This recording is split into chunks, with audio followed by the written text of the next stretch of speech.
Assalamualaikum warahmatullahi wabarakatuh. Patepang deui dina channel Tauhid Sunda. Perkawis jalan anu lempeng, jalan anu lurus teh ayana di akhirat. Mangga ditinggal dina keteranganana yen jembatan Shirotol Mustaqim teh eta teh jalan anu lurus teh. Jembatan Shirotol Mustaqim eta teh ayana di akhirat. Sanes di dunya matak lebet Islam teh lebet akhirat, lebet kana dimensi rohani numawi jasmani sinareng rohanina nyambung. Jadi Islam sanes aakuan tina keyakinan hate, sahadat tina keyakinan hate, salat anu teu puguh diingetna tah didinya urang wajib sahadat teh nyaksi ka Allah ka Rasulullah. Kaduana urang lebet Islam teh secara kapah teh jasmani sinareng rohani, salatna inget ka Allah. Kunaon bisa inget sabab geus nyaksi dina sahadatna, pasti bisa inget dina salatna.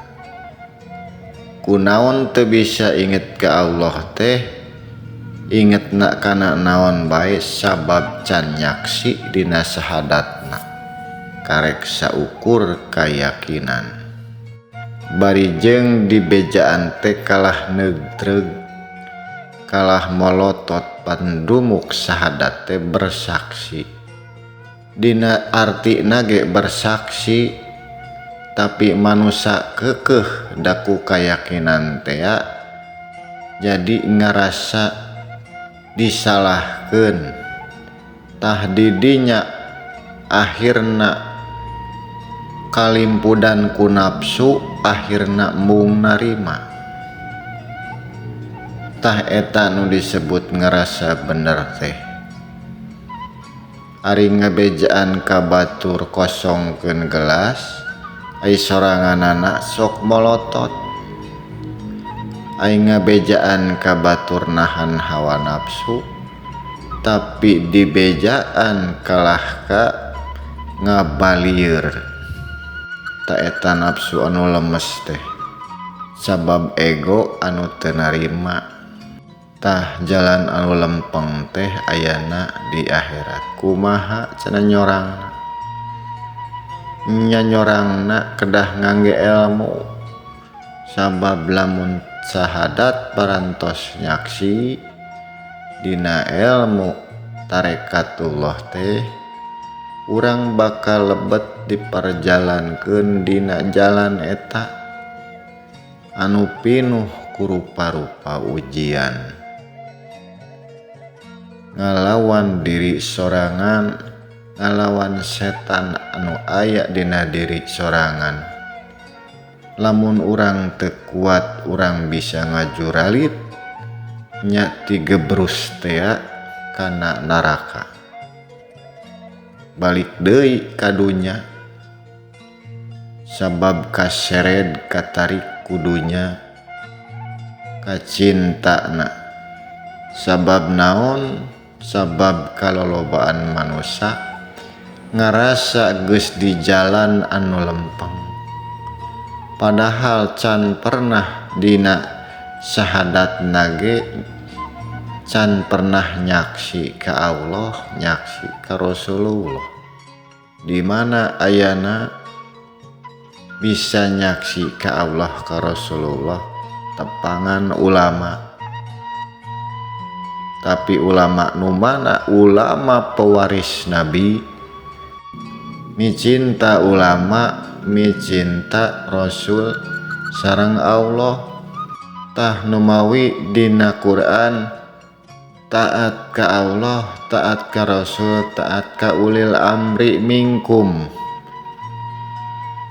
Tah bisa nyaksi teh sabab Rasul sareng Allah teh ayeuna teh diwakilan ku ulil amri minkum di zaman ieu, mangga ditinggal dina kateranganana sing saha anu nepangan ulama pewaris Nabi sami sareng nepangan Rasul, nepangan ka Allah, sabab Rasul sareng Allah aya di balik ulama eta.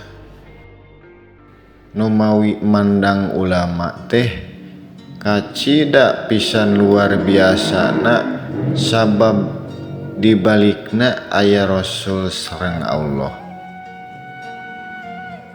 Eta dina katerangan dina Tankirul Qulub ditetelakeun ulama teh pewaris Nabi tah eta teh parantos ditegaskeun ku Kangjeng Nabi sok ngalangkungan pewarisna lamun hayang nepi ka kami, hayang nepi ka Allah sok lewat pewarisna, pewaris ti Kangjeng Nabi. Lamun pewarisna teu ditarima rek nepi kumaha, tah baheula henteu bisa nepi ka Allah teh embung lewat para nabi hayang ngandarangan. Tah ku neugdreugna manusia mantak disebut setan embung sujud ka Adam teh didinya sabab aya Adam anu diturunkeun pikeun nungtun umat sangkan barisa barali eta jalana teh kadinya.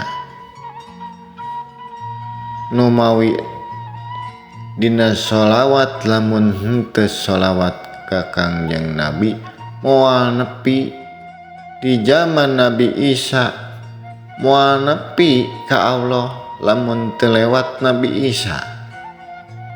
Sami wae da eta pantona di dinya. Nu mawi waris kumargi dina perkawis Nabi mah parantos hatam, parantos sampurna Islamna, nu mawi diwariskeun. Naon nu diwariskeunna? Nur Allah, Nur Muhammad.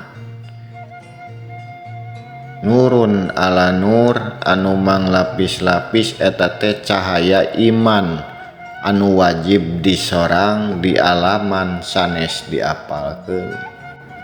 Tah nyorang sirotol mustaqim teh nyaeta nyorang cahaya eta, nurun ala nur eta naik na dimensi kasadaran rohani anu manglapis-lapis dugi ka maha rohani. Nu mawi lebet siratal mustaqim teh teu gampil naon sabab hese ngalawan ego. Upami hoyong lebet jembatan eta jalan lurus eta sok tepangan ulama pewaris Nabi di mana cenah alamatna nya di nu ngadugikeunana di mana eta saha nu sok ngadugikeun ulama pewaris Nabi tah di dinya. Rupina sakitu heula ti sim kuring. Wassalamualaikum warahmatullahi wabarakatuh.